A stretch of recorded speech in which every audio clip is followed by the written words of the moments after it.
Hey, how's it going? What's up? Welcome to my humble abode. I happened to watch Backrooms and then I thought about it too much and I ended up here. That's exactly what happened. Okay. Listen. What the? Hold on. Oh, okay. Hold up. If you saw me earlier, no, you didn't. Okay. Do we agree on that? Yes, we do. Right. So I'm not afraid to say that I attempted this before and I felt like it was stiff. I felt like it was really stiff. I don't like being stiff. So I'm gonna try not to read out loud. It's a little hard to do, okay?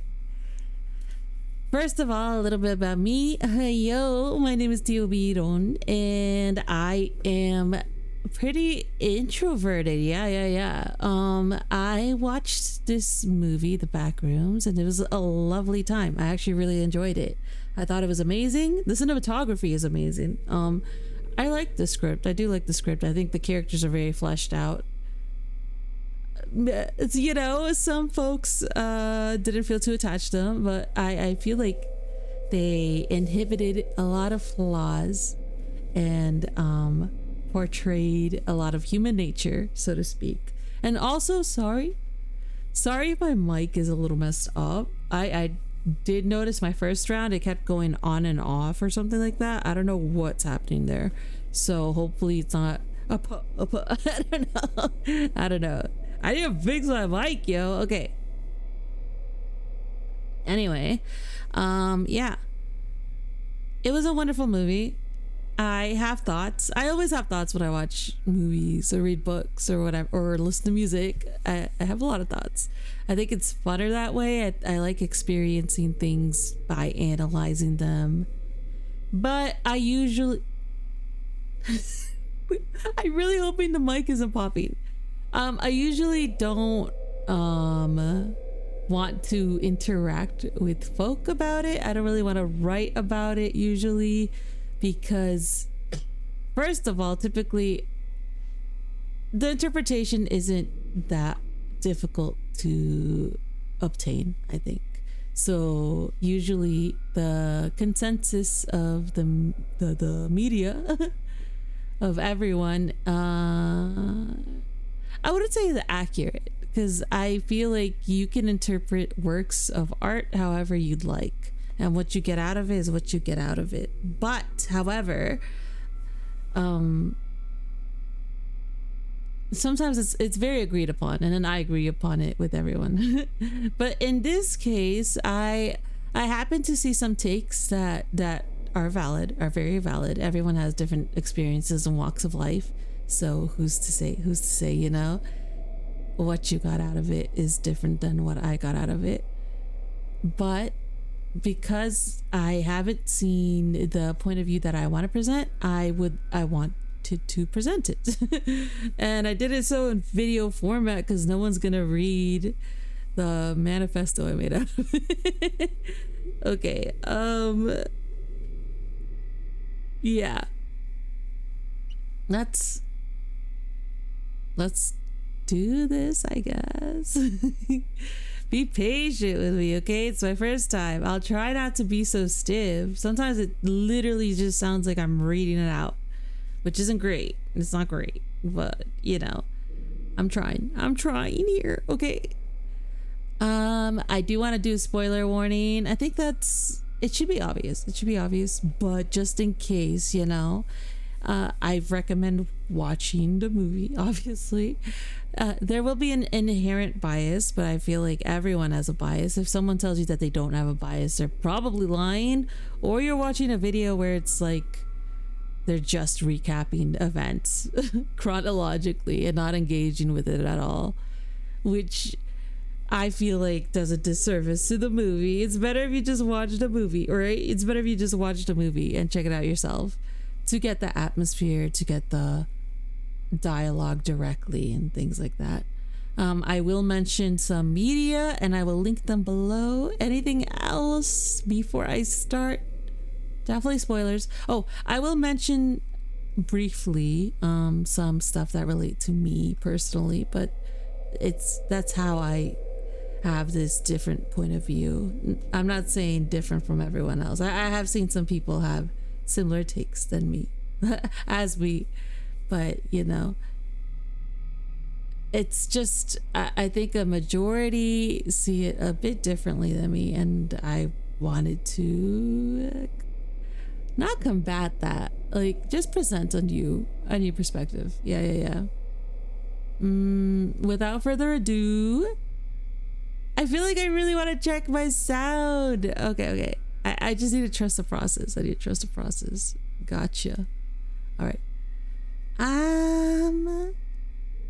I'll do my best not to just read.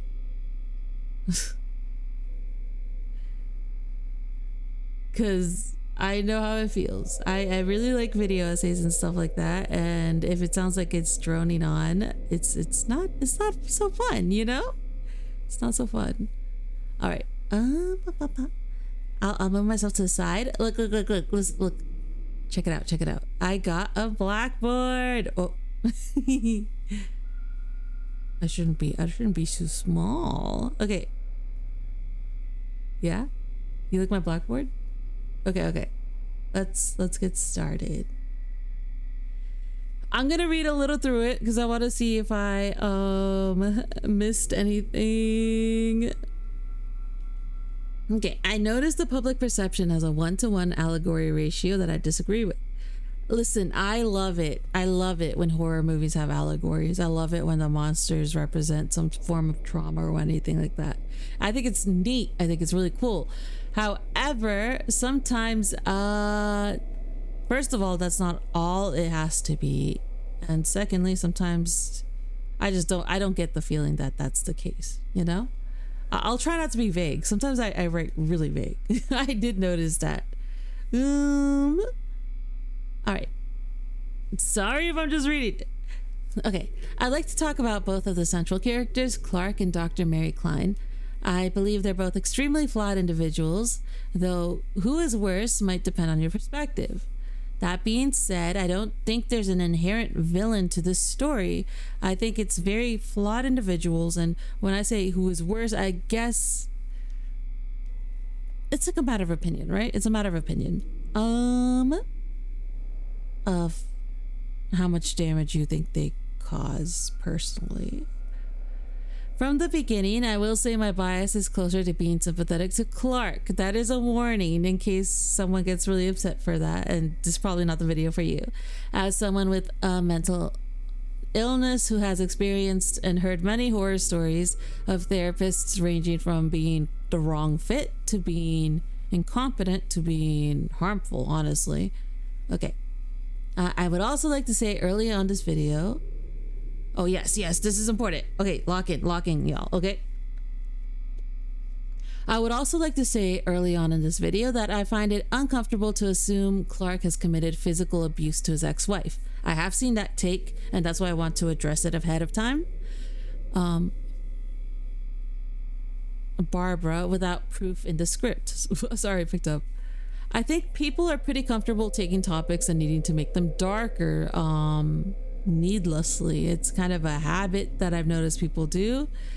I've seen certain medias tackle dark issues and people to just jump out of the woodworks and make it like 10 times worse. I'm not sure what the phenomenon is called, but I'm sure others have noticed.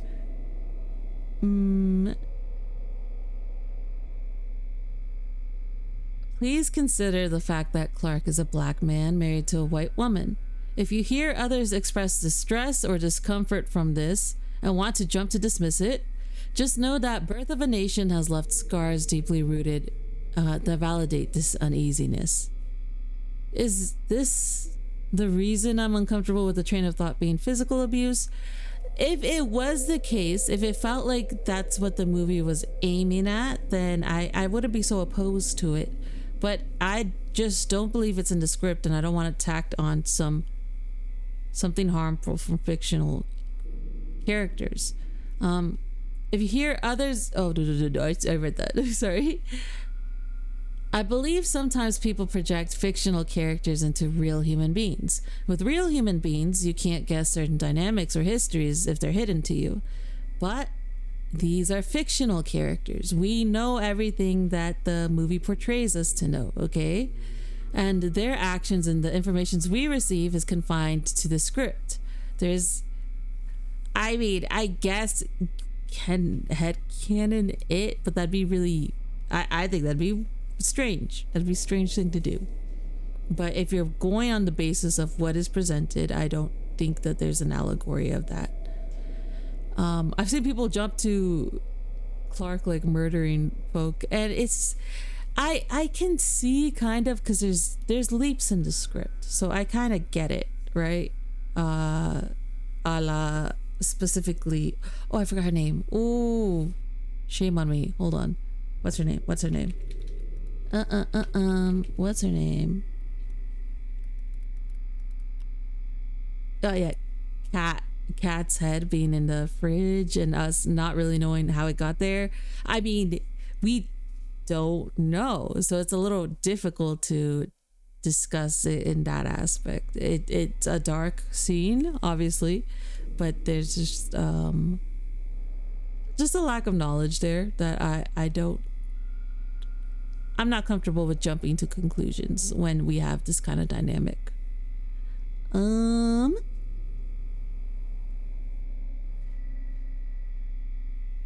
Wait, where was I? Clark, sorry, I'm laughing. That's just a habit, by the way. It's not because I'm talking about something dark. Clark is verbally abusive towards Barbara, and that truly is enough to work with. Verbal abuse can already cause anxiety and psychological and emotional harm. At no point, and we are only talking about the actual world in the movie, okay? We'll get back to the events at the Backrooms later, but we're talking about in the real world for him. At no point in talking with Dr. Kleiner nor his employees does he behave in a physically aggressive manner. Not even when he gets into the roleplay headspace, okay? Okay, sorry if this feels jumbled and super... I mean, it's gonna be unprofessional. This is my first time using a script, okay? And I'm trying not to read completely off of it because the first take was super stiff. Okay, so let's go way back. This is before I even entered the theater. I'm there. My younger sister Aleta is there. And I was lamenting to her without even thinking about the Backrooms, okay? I was lamenting to her about modern American architecture. Now, I'm not that closely identified to Clark, okay? I feel like I'm too tall. Hold up. Should I go like this? Maybe. Is that better? Okay. I'm not that so closely identified to Clark that I'm like an expert on architecture, but I just feel like there's certain things that you can tell as a common layman, you know? For example, what's it called? The graphic design attack that has been on us. That is actually a good example. For the logos that are being simplified to like nothingness, there's like no ounce of identity in them. Then there's a graphic design. It's like a corporate type. What is it? I need to know the word. It's like a homogeneous blob. Wait. I really... Corporate Memphis. Is that it? I think that's it. Yes. Big tech corporate art style. Where everything's homogenized and folks are not a certain color, so they can be like, I don't know, blue or whatever. And it's all, there's a sameness in it. But we're talking about architecture, okay? In architecture, I feel like you can note it in buildings. Some folks talk about, that's exactly what I was talking about, actually. For example, McDonald's were unique in their identity with the rooftops. I can think of stores, but I can't identify it in my head. But they buildings would stand out as part of the identity of the store that they had. I don't know if that makes sense. This in comparison to buildings that are historically unique. Oh no. I jumped ahead. My bad. I can see the difference between how stores had more of an identity to them compared to the generic commodified designs we have now that practically encourage an ease in business closing and being replaced through time. It's this like one very simple shape that can just be anything. It can be a store, it can be, oh gosh, I'm not doing well at this. A groomer. It's just so easy to move it and make it into a retail space that can be replaced with like literally anything.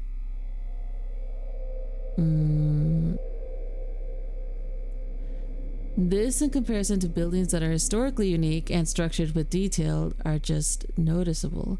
I recall watching, now we're bringing out the blackboard. Okay, ready? Oh no, why are you sticking out? Okay. I recall watching a YouTube video from Crime Pays But Botany Doesn't. I had to dig in to look this up because it's been a while. I've seen this video like a long while ago, but it has been in my mind and I've thought about it, which is why I got to that point that I was talking to Aleta about. I'm all over the place. Where the lovely gentleman has a segment titled Spiritually Depraved and Misery Inducing Landscapes of North America. It's a great series. I totally recommend watching it. Along with Why Parking Lots Are Killing America by Architeles. I will link those below, no worries. I just think they're very informative in the landscape of America, United States, honestly. The Backrooms film at its very root is such a profoundly American film that it captures existentialism and isolation through its setting, not only in the supernatural backrooms, but in the normal world as well. And you can tell this with Captain Clark's Ottoman Empire. It's exactly that. A warehouse that can easily be replaced as anything, and a parking lot dedicated to solely that building. There are no neighboring buildings. It is truly alone and desolate, and at no point, I believe, you don't see any customer go through it. Not even when Clark is missing. Not even when Dr. Klein comes in.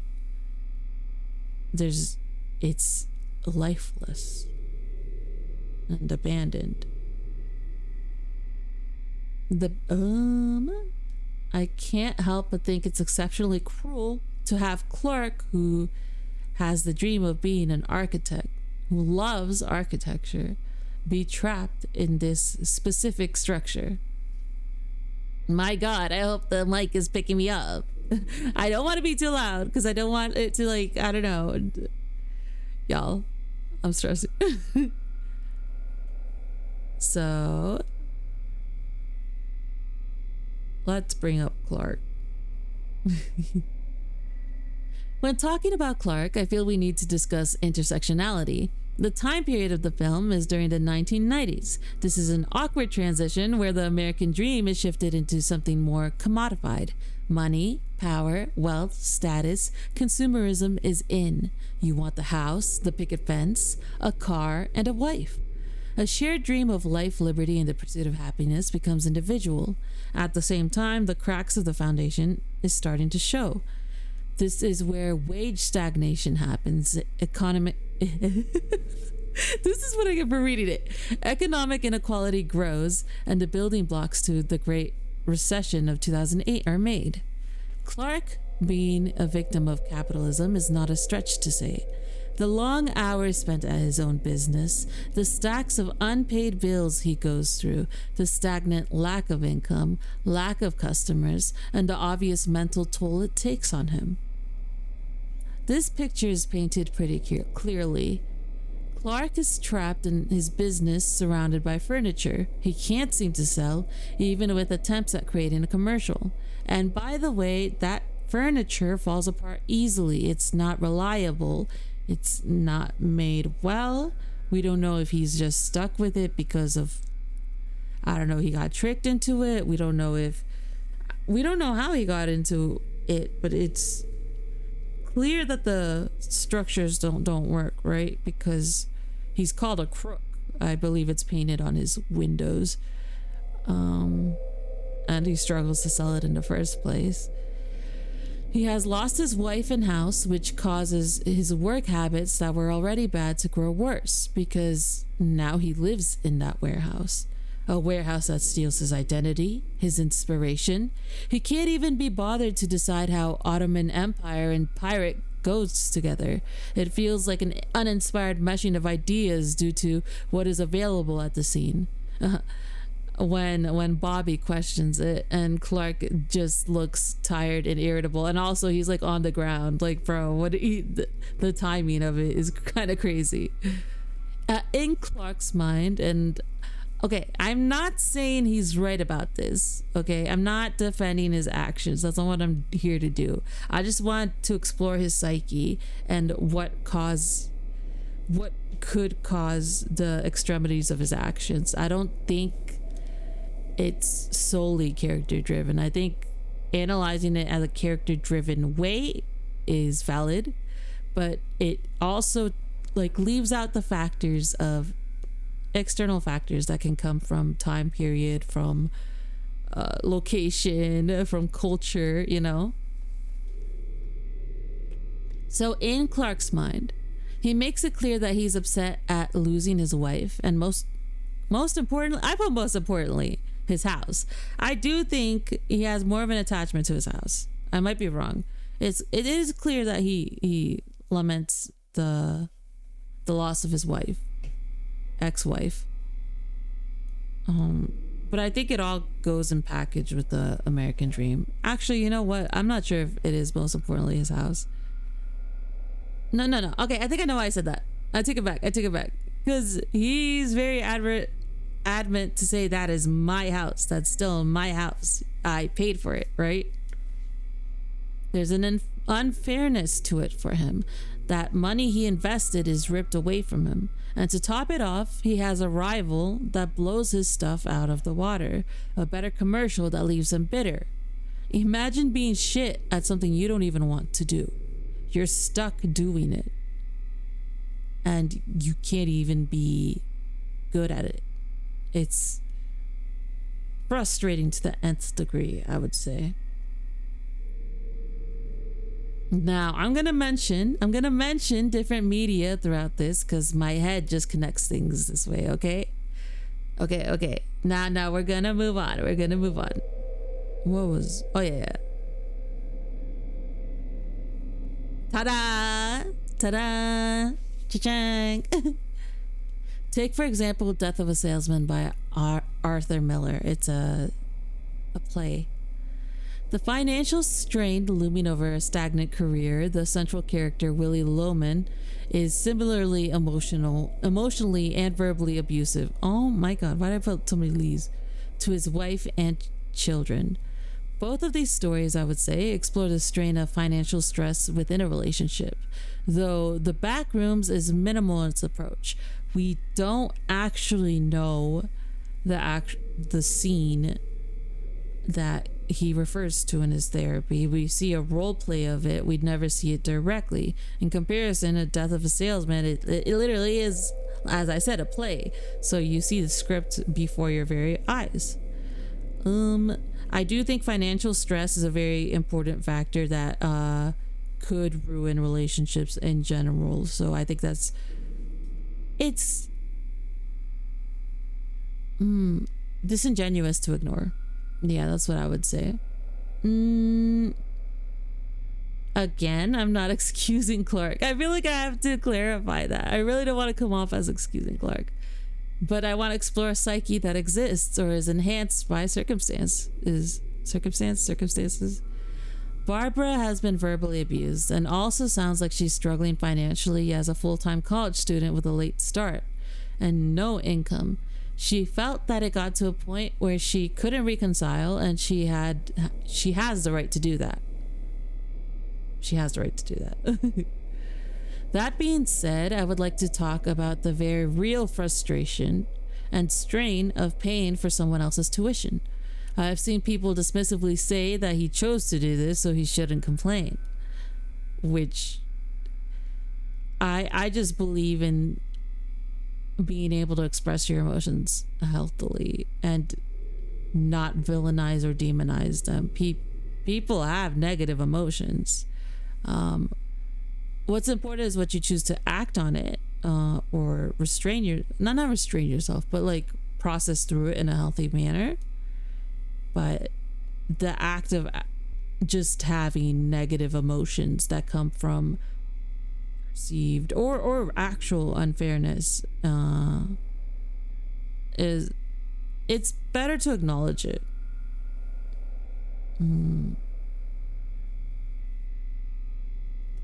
Would it be more sympathetic to you if they were to switch genders? Let's think about the intersectionality here.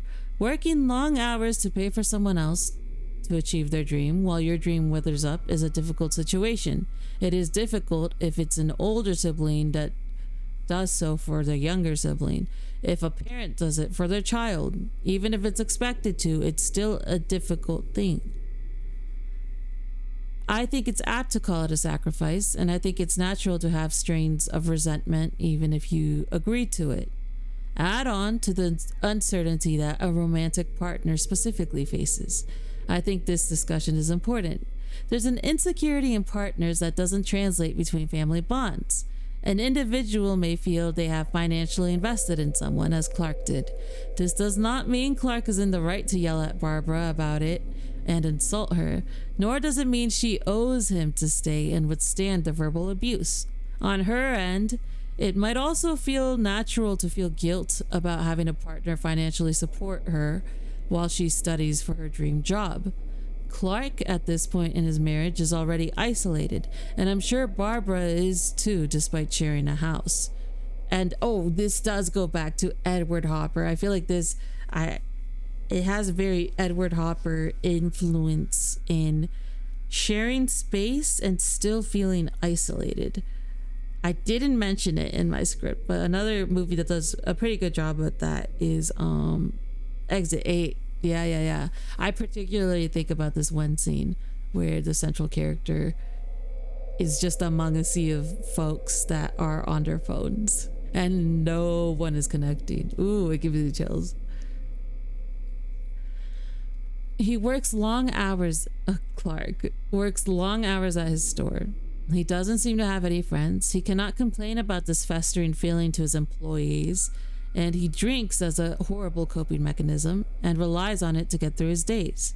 When confronted about his bad coping habit, he gets defensive, and there it is, a burst of repressed emotions. Feelings are valid, acting on them is not. That is what I said. However, I would really like for people to acknowledge this completely fucked up situation all around. Now, whether he has anger issues when you take away all these factors or not is anyone's guess.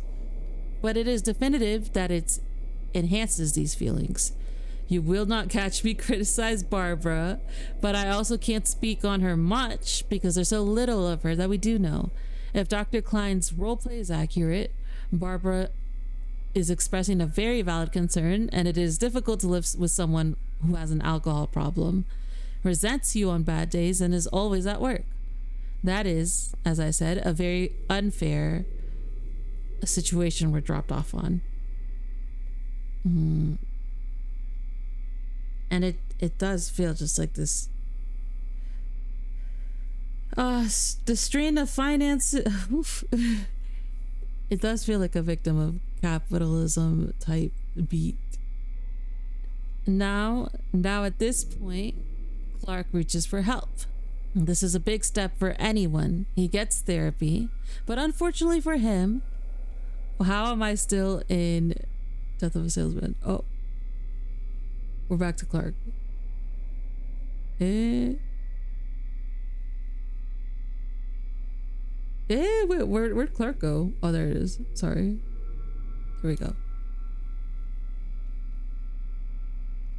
Unfortunately for him, he and Dr. Klein are a horrible match. I would venture to say, in my opinion, Dr. Klein is not a good therapist, but she's not a bad person. She has her own shit going on. But I don't see it. But I will talk about that later. For now, let's focus on Clark's side, okay? On Clark's side, I would venture... Oh, same thing. Dr. Klein is harmful as a therapist. I don't think she's doing it on purpose, but when she writes... But she writes a self-help actualization book she does not believe in, speaks on connections despite also having none herself, and she is not happy with her life, and the lingering theme of loneliness extends to her. Clark believes she's the answer and that his life will have new meaning and dreams once more, as characterized by opening the window and walking through, as Dr. Klein writes about. I'm not sure how many sessions they had. I don't know. This is all coming from one watch, okay? I don't recall details. But if it's recent, that's not enough to make significant change. And if it's not, regardless, I don't believe her approach helped him at all. I actually don't think she's equipped to handle patients with anger management. I feel like that there's specialized therapists in certain things.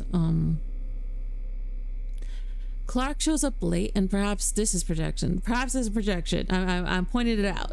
But I do know, as someone who struggles with depression, at times my reluctance to show up or show up late is a result of reluctance to be somewhere. If he... Well, okay, that is theorizing, but we did see him late, and that could be... There's just feeling of non-progression, but also showing up because of the desperation of progression. Clark expresses discomfort in doing role play. In doing so, she has him relive a traumatic moment with no fruits to show for it. This is the moment that his Barbara, his ex-wife, has had enough. There is no deeper analysis or working on coping mechanisms in their session. She tells him his behavior is normal, I believe, which I was very confused about that.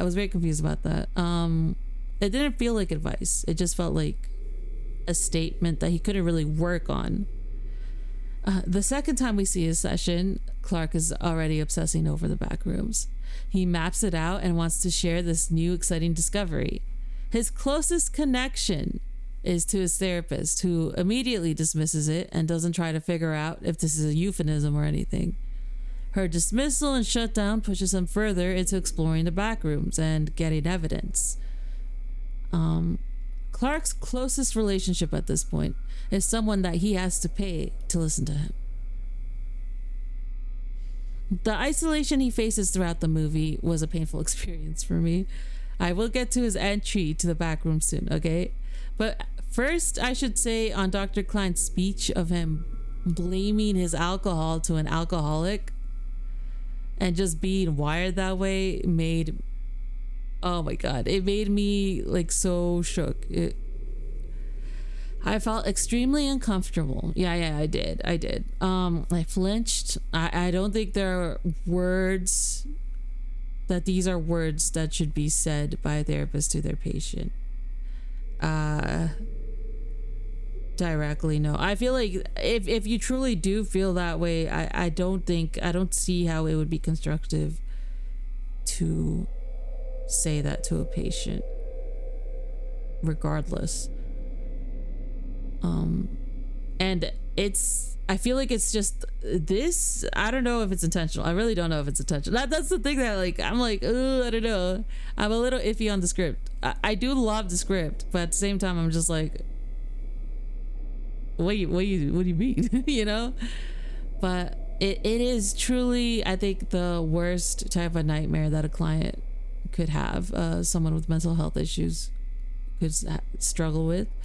It's something that, well, I'll get back to it. She also said that she could not save anyone and that she was a bad therapist, but for some reason people seem to cling to this fact, to what she said about Clark as fact. And I guess him embracing it made them believe it's fact also. And that concerned me, because no one, I mean, not no one, I can't speak for everyone, but you would think that you don't want a story where someone just, I've seen movies where there are way more irredeemable characters, I will say, and dang, what was my point?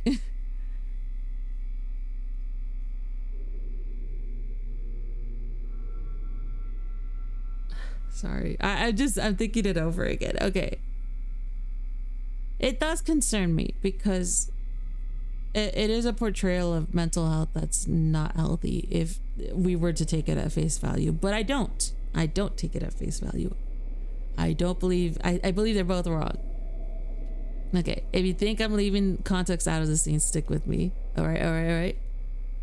Tell me how a place like the Backrooms wouldn't appeal to a burned out store manager who loves architecture and has bills waiting for him at home.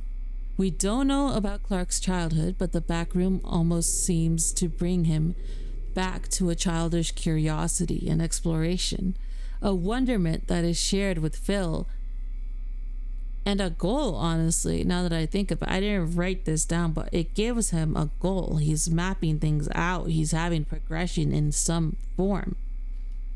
What is the difference between the isolation in the back rooms and in the actual world for someone like Clark?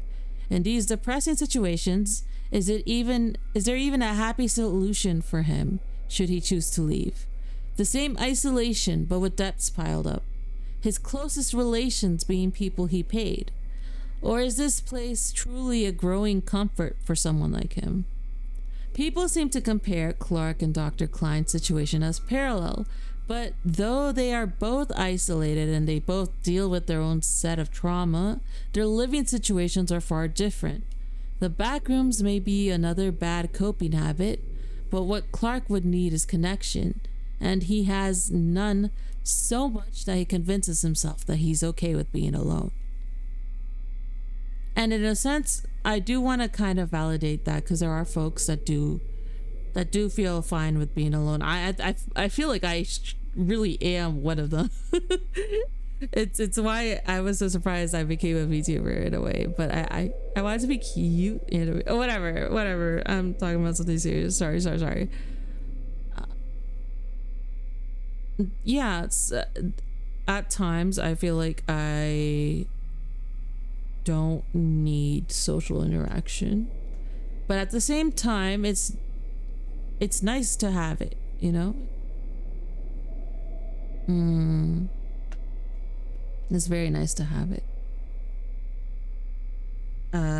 I believe it's in nature, just in nature, to want company at some semblance of it, you know. However, there are some folks that do better, cope better than others if they don't have it, or find just peace and loneliness. That is true. There's a subset of people that do that. Okay, before we move on, I do want to read quotes from The Death of a Salesman that I thought was relevant, I guess. Okay. I don't want to just read it. The first thing I did, I just read it. Why am I trying to become what I don't want to be when all I want is out there waiting for me the minute I say I know who I am?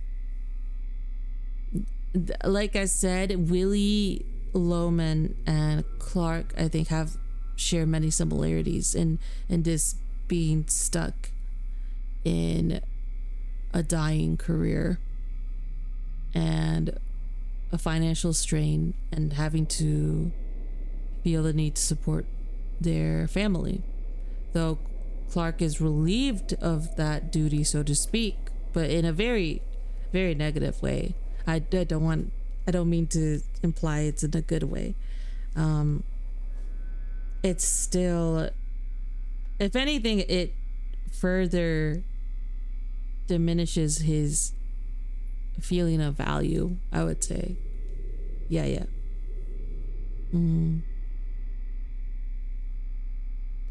Sometimes it's better for a man just to walk away, but if you can't walk away, I guess that's when it's tough. It's been a while. It's been a while since I read Death of a Salesman. However, this is kind of what I mean, where Clark is stuck. What can he do with a failing business, and that failing business is his home? Like, what is the solution there? It's a very, I wouldn't even be able to tell you, you know. And it's very much like you don't want your career to identify you, to be your identity, but he almost can't help it, right? And now it became his home, and he has literally nothing beyond it.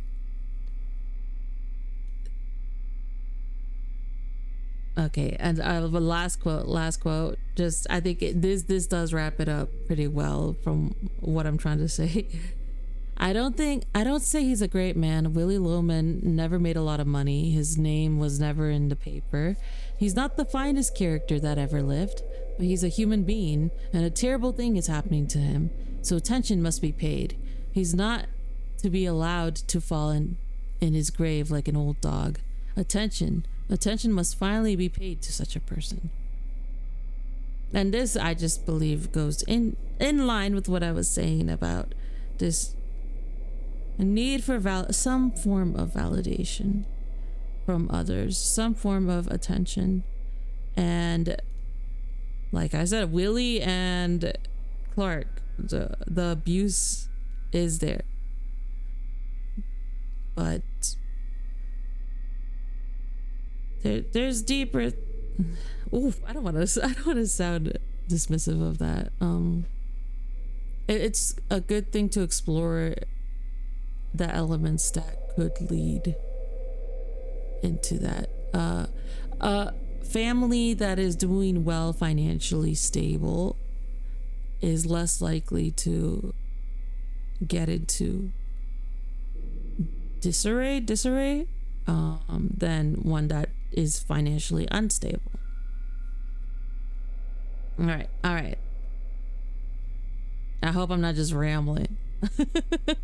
That's not what I need.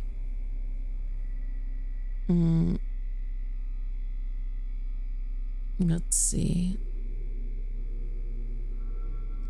Oh, wait. Clark, stay up. Stay up, Clark. The Backrooms is not a place to live happily either. It's clear that it harms, but it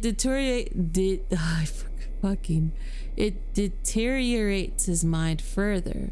I agree with others that it would have been interesting to see his descent into madness. I would have liked that. I'm not sure how it would be portrayed, but I think similarly to actually how Dr. Klein's the whooshing of the room, in a sense, to show a passage of time, I think could have worked. I do know it's difficult to do that when a large part of the movie is liminal space and walking within it, you know. But I think there's definitely a way that it could have been done. The Backrooms in particular, the yellow walls, are reminiscent to the short story The Yellow Wallpaper by Charlotte Perkins Gilman. Okay. Should I make it bigger? Yeah. I'm bringing it up as I talk about Clark, despite its importance in feminist literature, may be taboo, and I do apologize for that. But the story itself does an excellent job of exploring the deterioration of mental health due to neglect and proper treatment and confinement. The shade of yellow itself can both represent anxiety and creativity. Considering how often white decays to yellow, it gives a sense of worn down hopelessness. This could go both ways. In general, I think it's more relation to the Backrooms than to Clark. But I do think that it is like one of the first things I think about. I think if you read that short story, you should read that short story first of all. But if you read it, it sticks with you, but it also invokes the feeling of that liminal space. Let me read a real quick sentence. It just to prove my point, I suppose. Okay. There are things in that paper that nobody knows but me, or ever will. And that gives a kind of off-kilter feeling, you know? And I know I put it in the Clark section. I put this in the Clark section. That's on me. But Clark is the character that who mentally grows worse due to the longevity of his time in the Backrooms. Therefore, it kind of makes sense to put it there, okay? Okay. Yet Clark views this world as a comfort and opposed to others who seem disturbed by the discovery. Even a looming figure hidden in a corner is not enough to deter him. By the way, I think it did great at the liminal space in that sense. The slow burn of it. I did say this in the very beginning of the first take, but whatever, I'll say it now.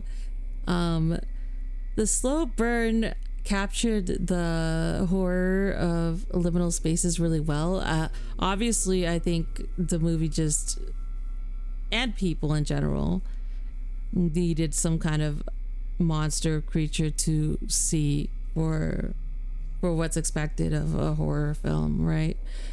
However, before the creature actually shows up, there's like this feeling of not seeing it quite yet and feeling watched, which it captured really well.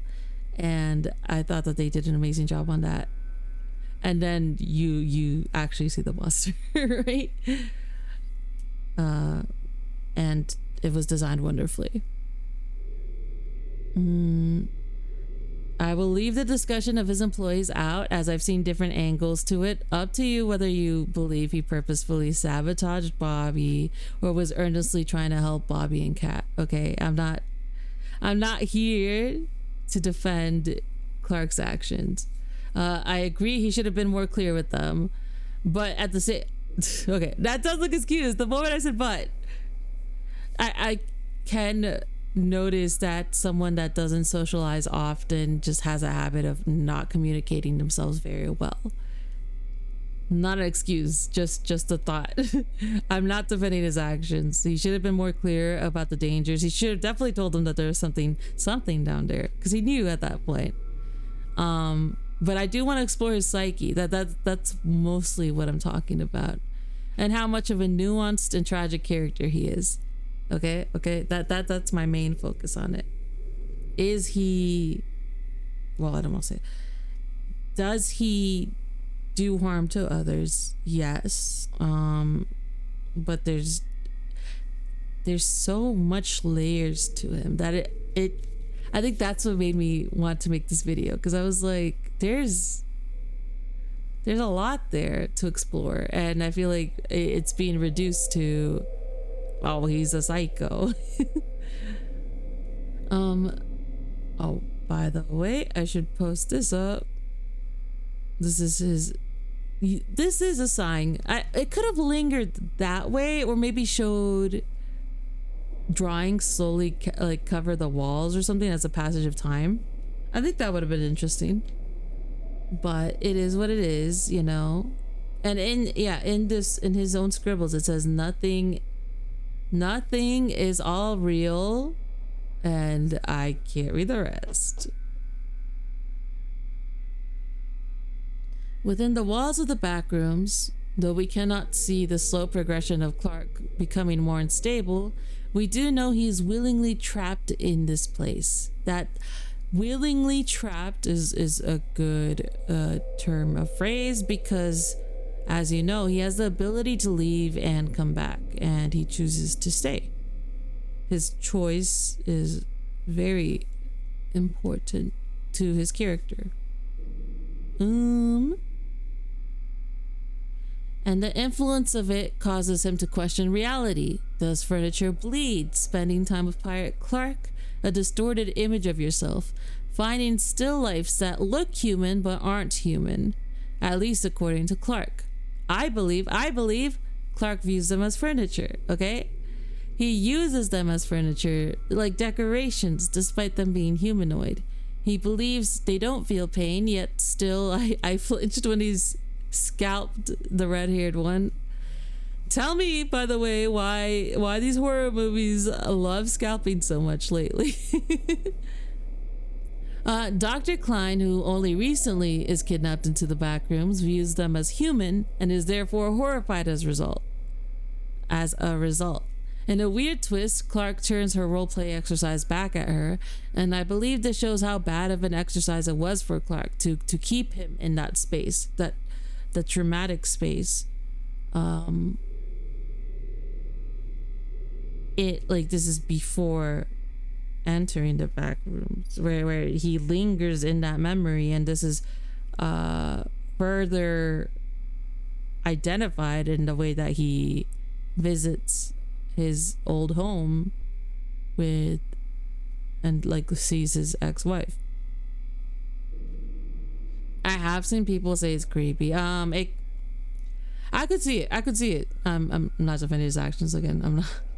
I feel like I don't know what I'm coming as across, but whatever. But I do think there's a difference between like a stalker going to your home versus someone that, I mean, it was their home. Like there's some form of attachment to it. Should not go on a property and stuff. But yeah, I don't know.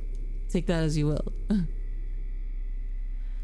To be clear, this exercise is a distorted memory to begin with. This is before the backrooms, okay? This exercise is a distorted memory to begin with because we never see how it originally played out. Though now it's twisted into something else. Even Clark Even Clark seeking Dr. Klein, I believe, comes from seeking company. This truly shows to me that he views the still lifes as not alive. He needs validation even within the walls. He needs to be seen, acknowledged, and even at his worst mental state, he's seeking actual connection. But the backrooms has wrecked all sense of reality, and at this point he is far too gone. To him, the backrooms gives him some semblance of control that the outside world denied him of. Patriarchal standards could definitely be at play here, and clearly is a part of it. The expectations of patriarchal standards, but so is just this complete loss of control in his own life, financially and socially. He can have some distant, incorrect memory. Ooh, I read that wrong. Hold on. Let me try again. In the backrooms, he can have some distant, incorrect memory of a house and even a wife. Dr. Klein, at this point, this is some semblance of happiness and achieving this twisted American dream within the backrooms, where he has some form of family that he found in a way, although it's fractured because he obviously doesn't view them as people, right? And questionable. You can rip them apart and they don't move. If you see that as bad, I don't know. It depends on the individual. And this is when Dr. Klein tells him he's wired this way. And Clark gives up. And this scene upsets me greatly, that he embraces possibly the worst thing someone with mental health problems could be told. His worst, darkest thought is affirmed, and he agrees with it, obviously, because I believe a lot of mental health folk deep inside do believe or sense something similar to it. Clark believed that the Backrooms was his window, and you could tell that by the phone voicemail he left to Dr. Klein. The window to a new space, right? Dr. Klein wrote about. He shares it with her and is told all his problems are his fault in turn. Everything. Now, I know I'm focusing a lot on Clark's point of view right now. So, Dr. Klein was kidnapped and viewed him scalp something humanoid. This is possibly the most extreme a patient can get with a therapist. Very extreme, actually. She is tied up, right? And she has the right to be panicked and upset. I don't even need to say that. She just does, okay? The reason I still believe that she is a poor therapist on Clark's side is because there were moments of him reaching out prior to this. Her sessions felt aimless and directionless, and only when confronted with extreme measures does she say she can help him, as if she wasn't helping him prior. Anger management, as I said, is treatable, and I believe that there are certain methods that you can use, and if you're not specialized in it, then don't take an anger management client. I don't know. It's very easy to tell someone to go to therapy, and I do recommend it. It helped me a lot. But a therapist that suits you is a whole different story. Finding one can be very costly and emotionally exhausting to open up to different people with your same story. Clark embraces...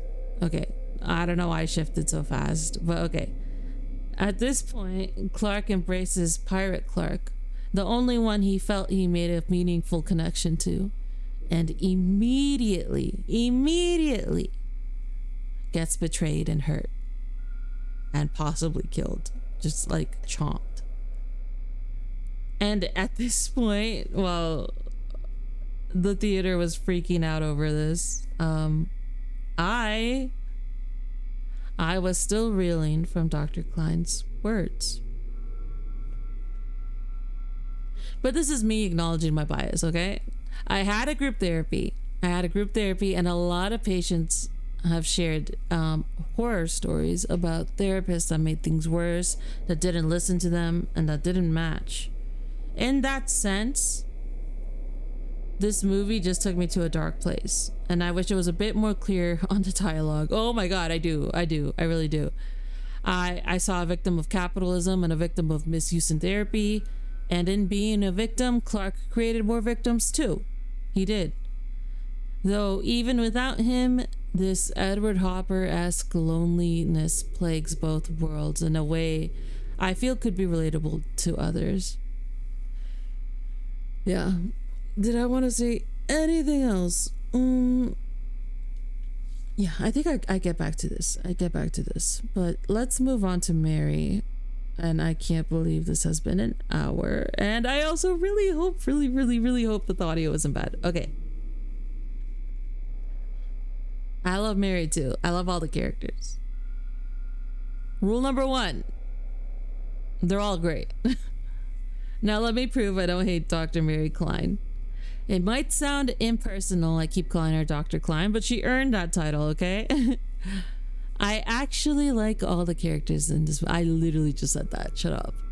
There's not one I literally just said that too. Ugh. Everyone is flawed and there's beauty and relatability in that. Everyone is traumatized and lonely and there's an abyss. The abyss is the backrooms, obviously. There's an abyss that stares and you can stare back. Like the French phrase, l'appel du vide. I probably really messed that up. Which means the call of the void. It gives that kind of feeling to me.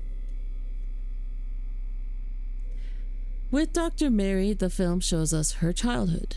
And this is very integral to her character because she is stuck there in some sense through dreams and disassociation about it.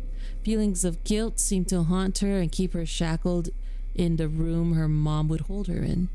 While Clark finds comfort in the backrooms, such a concept would immediately repel Dr. Mary, who does not want a recreation of her trauma, a moment in time where she felt powerless and stagnant.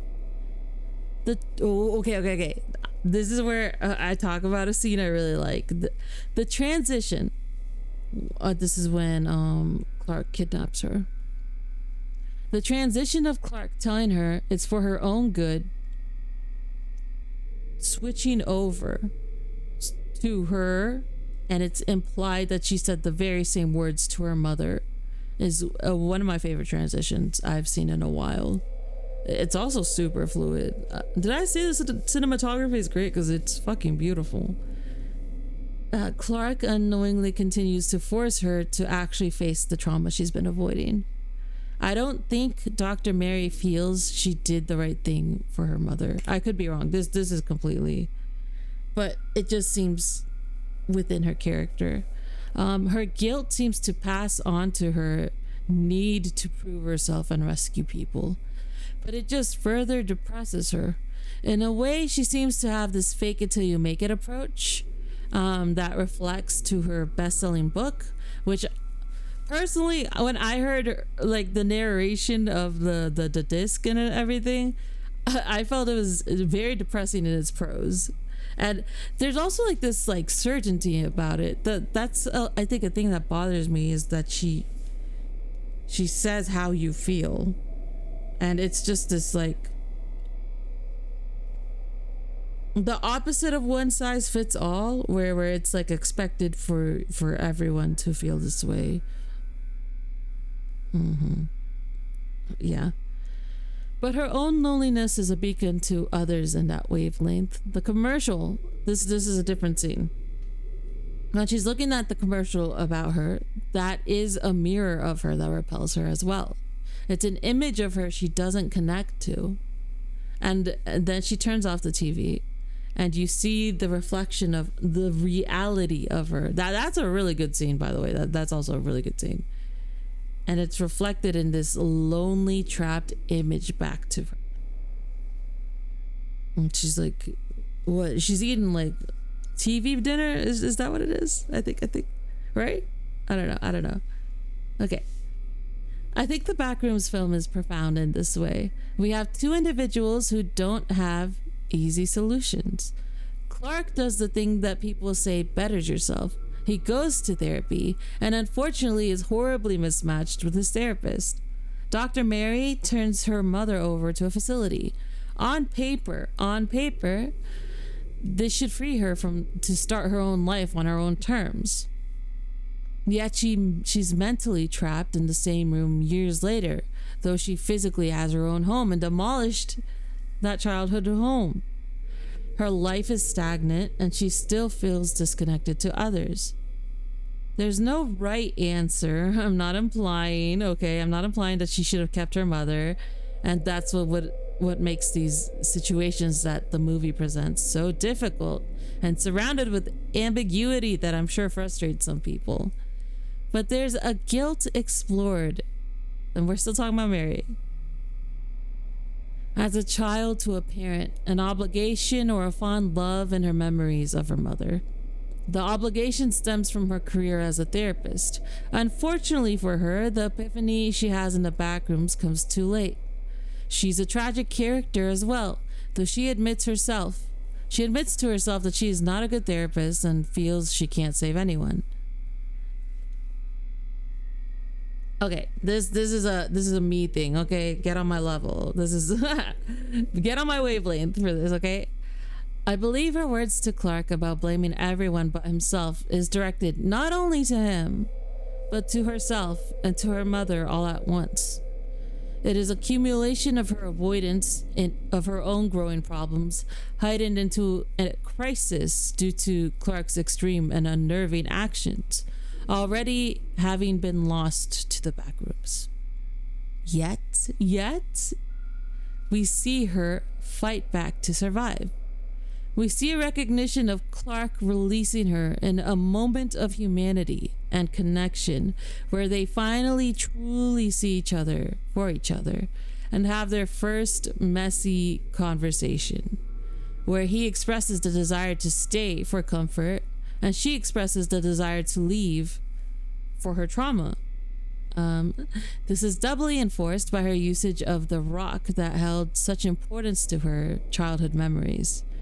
To bash, Pirate Clark's head in. Aside, I don't feel like Pirate Clark was trying to attack her. I'm not sure what he was trying to do, but I feel like he constantly used his hands throughout the movie. So it was very weird that he didn't just grab her when she was smashing his head. But whatever, I digress. Yet, despite her trying to finally actively escape, the movie ends on a morose note for her as well, where she is captured and she discovers that she will not be able to leave.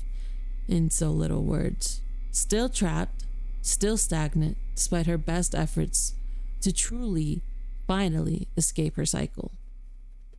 All right, we're heading towards the end. Okay, stick with me. And I'm gonna move on to the monster portion. Not yet. Okay, my bad. I lied. But I will. But I do think that her still life being reflective of her kind of was interesting as an image. I will I'll come back to it. But I do think it was just a cool scene. Okay. Now, the comparison of Clark and Dr. Mary, I've talked about this already, but I still want to mention it. I believe are a bit too different to reduce to one breaks their mental health cycle and the other doesn't. Let's keep in mind, Clark doesn't have a home. He doesn't have connections, and he doesn't have a successful business. Dr. Mary has a home, made money off of her self-help book, and has colleagues of sorts that did attend her party. These situations are not the same. I just wanted to point that out, okay? It's depressing as hell, but it's such a good portrayal of certain situations that feel impossible and have no easy answer. Human life is complex, and I believe the film does a great job of portraying it. Though again, I feel like I mentioned this 3 times, I wish the dialogue was a bit more tight in the dinner scene, because some people can come out away with this from this movie with the harmful messaging similar to like the movie Smile, okay, which isn't great. That's not what we're not hoping for that, okay. And I don't have a picture of Smile on my board, okay. It's that's probably the only media I'm gonna mention that I'm not fond of. Okay. Lastly, I would like to talk about Pirate Clark.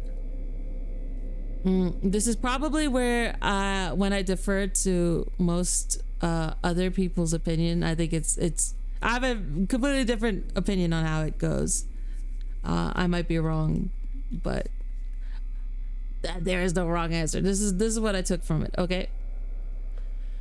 To me, ooh. Okay, wait. This is a good. Oh wait, where is it? Shit. Hold on. Where is it? Not. Oh, what the fuck? That's crazy. Oh my god, it's gonna show up. No, stop. Shut up. I hope that's not being sounded right now. Where is it? ¿Dónde está? No puedo creer.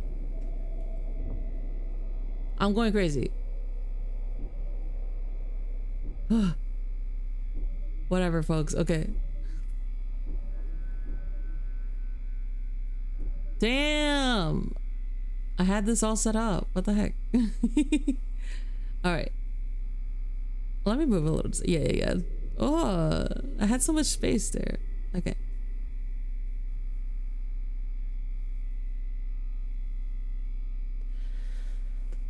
To me, okay, I feel the film at multiple times challenges us to not take things at face value. Whereas some people see Pirate Clark as some form of Clark's id, or how others portray him, I actually think it's something far more simpler with evidence that I gained from the end of the movie.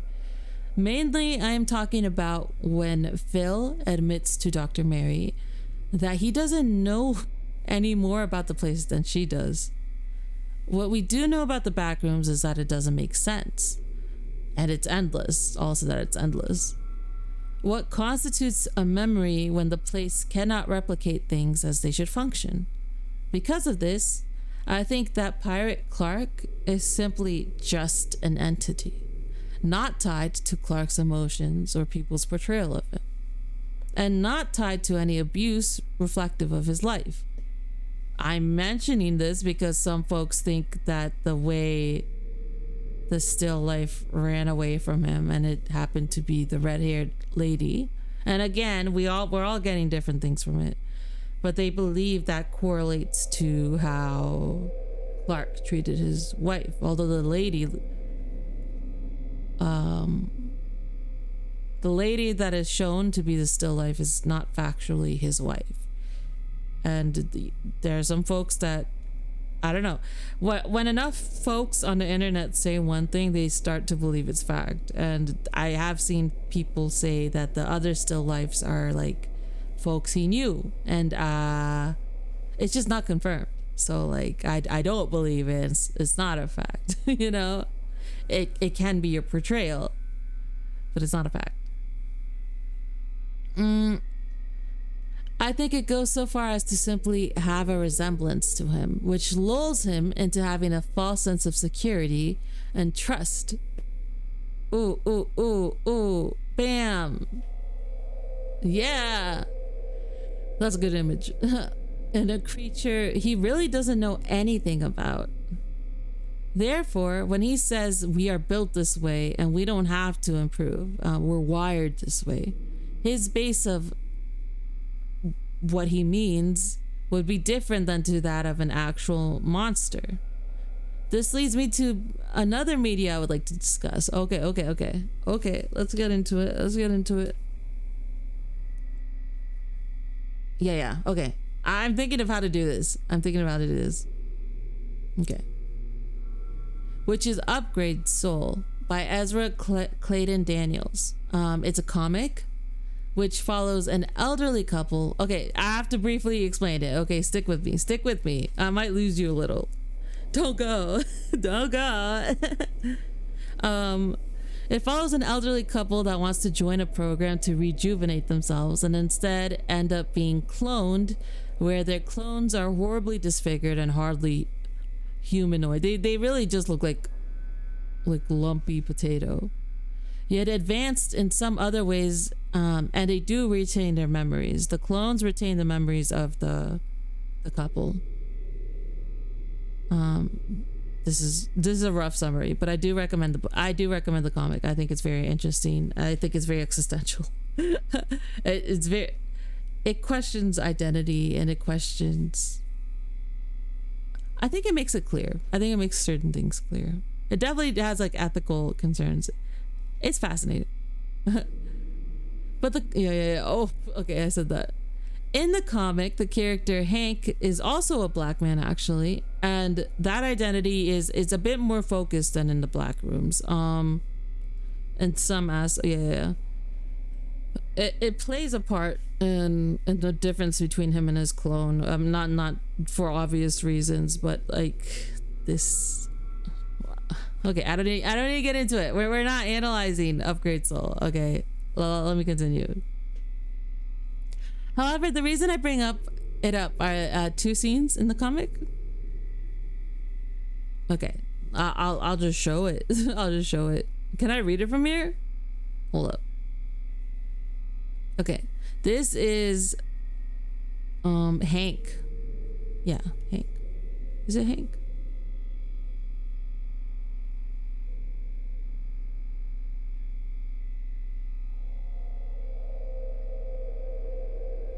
Okay, no, no. Yeah, it's Hank. It's Hank. It's Hank. Okay.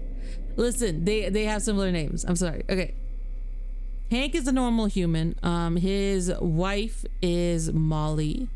And the clones decided to name themselves something different so they can differentiate. The husband clone is Henry, and the wife clone is Manuela. And like I said, she looks like a potato, right? She does look like a potato. And they are, even if they don't look like them, I think that's the fascinating thing about it. They still are them in a sense, but they're also not, which is what they discuss in this. Hank says, what's the point now? What's the point of me when there's him? If there's him, I've been made obsolete by that. I'm sorry. And Manuela responds, no, say it. That monster, that mistake, that freak. Well,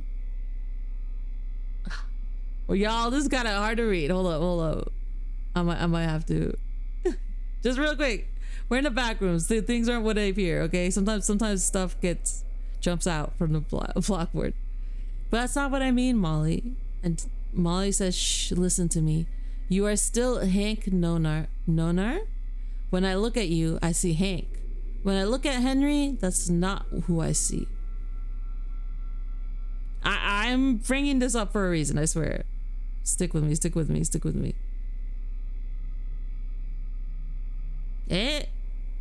Ignore me, actually. Ignore me. When I look into a mirror, I don't see Molly. There's no way you could understand that. You are not made obsolete by Henry. You are validated by him. His existence proves that you are the only true Hank Nonar. And this is with the clones having their memories. I think that's what's so fascinating about that. They're still different. They're completely different, actually. And even in that case, I think some folk misunderstand.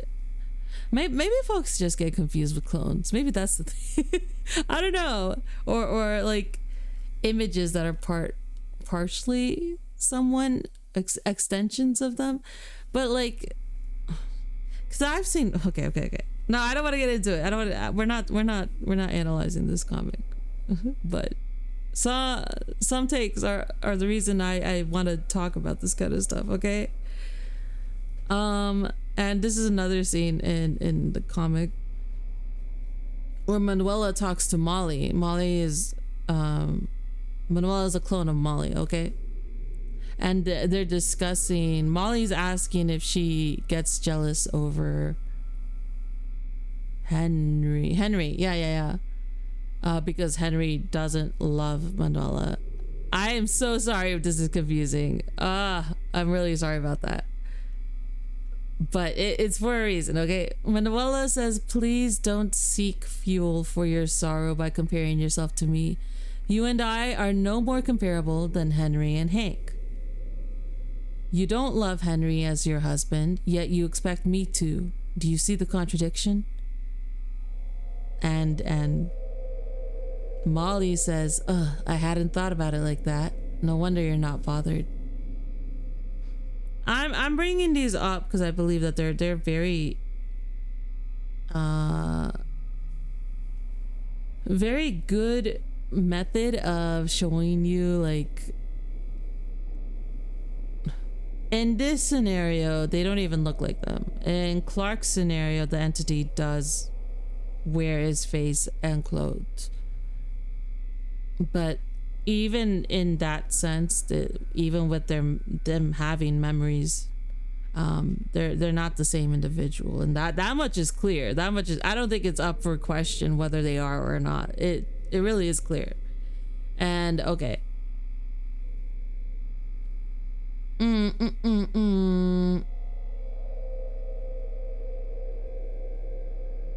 Another piece of media, right, that is comparable, that could be comparable when we're talking about these clones, these identities, these others, I guess, is Severance, where a person is split between who they are outside of work and a new identity separated in mind but unified in body, in which the opposite occurs.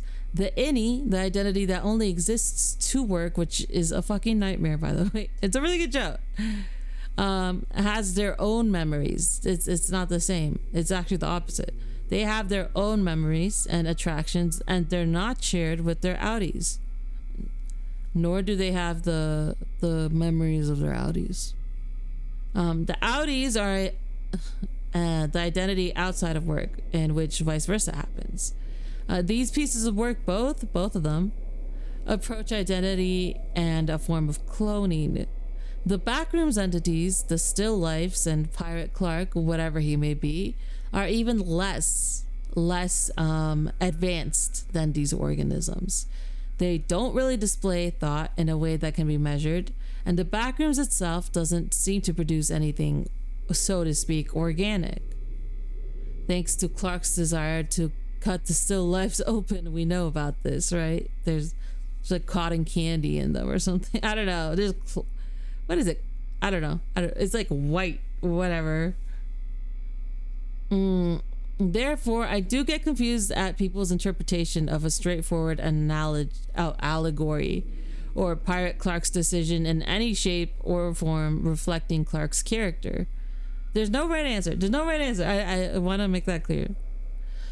What you take from the movie is what you take from it. I just feel the absolute loss that Phil expresses, like the desperation of him at the end, reinforces to me that if someone who studies the back room far longer than Clark has understands so little of the place, is it not believable that Clark also has no clue and instead reflected his own experiences and an attempt of understanding in his struggle for a semblance of control to his miserable life? Whoa, that's kind of harsh. Why did I say that? Oh yeah. Okay. I believe. Okay, this is me grabbing my thinking cap. Okay. I believe this false sense of understanding can be similar to Ricky Park in Nope. Another lovely movie, 10 out of 10. I think it's my favorite Jordan Peele movie, honestly. Spoilers for those who haven't seen it. But his belief in understanding the creature in this movie in relation to a stroke of luck he had as a child actor leads to his demise as well. To only have a creature with your face distorted and no actual parallel to you, no actual connection to you outside of just wearing your face, is a terrifying thought.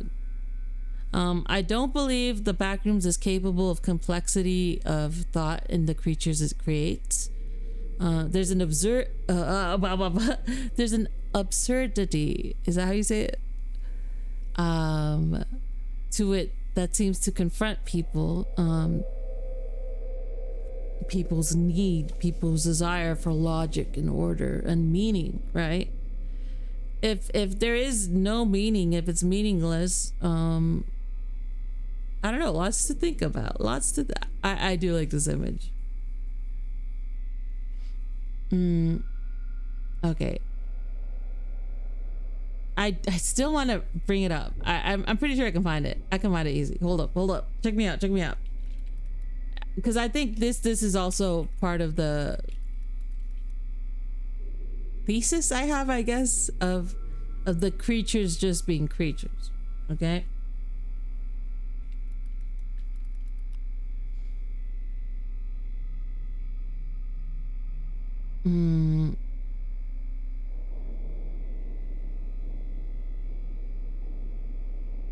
Damn, I almost got distracted. Don't do that. We're almost at the finish line. I got distracted by the movie, but okay, because I was trying to find the quote, and then people were starting talking about it. You know how it is, right? Okay. Anyways, it's like describing a dog to someone who's never seen a dog before, okay, and then asking them to draw it. So it's gonna be kind of like a dog from a distance, but when you get closer, it's fucked, right? This quote happens at least twice, I believe. One where Clark is saying it to Mary Klein, Dr. Mary Klein. I've said doctor the whole time. I can't believe I slipped up. Shame on me. And the next when Dr. Mary shares this sentiment with Phil. So I think that's about as clear as you can get. This thing can look like humans. This thing can have some semblance to the real world, but it's not it. It's not. It's something completely different, is how I took it. But feel free to, come to your own conclusions. Okay. I've been yapping for long enough. Okay. I just really wanted to share my thoughts about this movie. I really did, and recontextualize it. I really hope that my audio isn't complete dog shit like it was the first take, but we'll see. I hope my recontextualization of this might hopefully challenge some ideas for y'all, some food for thought, some different perspectives if possible. This is pretty disorganized. I didn't edit it. I edited it. I wrote down my thoughts to not forget anything, so that was hence my reading, right? But I also don't really have a structure to this kind of thing. I think I should put timestamps at least for Clark, Mary, Monster, right? And I'll see how obviously biased I was, and like Clark took up like an hour to talk about. But I believe I have a perspective that somewhat overlaps with him, that causes me to want to share more things about him, especially because they be hating on my dog. Okay. Anyways, ultimately I get a lot out of this movie, whether intentional or not. I don't think it's damaging like Smile's ending, and I brought up Smile again. Yeah, Smile's ending is like horrendous. Okay, but I can understand people's wariness with the portrayal of mental illness and the relationship between a black man and two white women, and an Asian lady as well. This is something I really love about analyzing. We all get different perspectives, and art evokes different feelings from us. I do love that. I love that. It's hard for me to participate just because I'm not very social, but I do love that feeling. I'm sure there's a therapist that probably feels closer to Dr. Mary and would have a different perspective than I, that could present something interesting. And she's an excellent character. I love her. I really hope this, my just talking about some form of reality of an issue that I've seen clients have, and me being a client have faced, doesn't come off as anti-therapy. Therapy is an important aspect of my life, and it helped me tremendously. But I want to just be honest, and sometimes I feel like there's conversations that folks try to avoid. Like the talk about funding someone's college, I don't feel like people would like to talk about it, but I think it's important, to, it changes dynamics, and it's not just one way. It's not a flat way. That I didn't mention gender so much because I feel like that's all people are focusing on, and I feel like it is important. I feel like it does take a part in it, but like I said, I think intersectionality is just way too important to just steamroll it and not mention other factors that I haven't seen folks really touch. I also watched Obsession like the same weekend. It was really fun. Both movies are amazing. I horror is knocking out of the park lately. I can't wait for the Resident Evil. Let's go. I'm not thinking of doing a video on Obsession because the narrative is pretty straightforward. And it seems for the most part I think folks agree with the portrayal and with what's being said. Vast majority, not everyone. Some people be saying things that got me side-eyeing them, but it is what it is. But it's a great movie. Anyway, do I have anything else to say? No. I think I mentioned everything I wanted to. And like what? This became long. All right. I think that's it, yo. That's what I wanted to talk about. And I don't know if it's gonna come off as awkward as hell again. It might, you know, I'll have time to do take 169, and I don't know why I said that number. I'm so sorry, but I'll have time to do that, and it'll come off so seamlessly, and I'll just remember the words. Yeah. Okay, whatever. Anyway, toodaloo. I'm clearly just talking to myself because I'm stuck all alone in this, like, you know, in this yellow wallpaper hellscape. So I'm just gonna be off, right? Should I just, you want me to go? Okay. Well, you don't have to be rude about it, but like, okay, sure. Well, I hope you enjoyed my discussion. Yeah. No big deal if you didn't, but like if you did, that'd be nice. I'd like to know if it's okay. But like whatever, bro. Yeah, I guess I'll just be heading out now. I'll be going this way. What was that? What'd you say? Huh?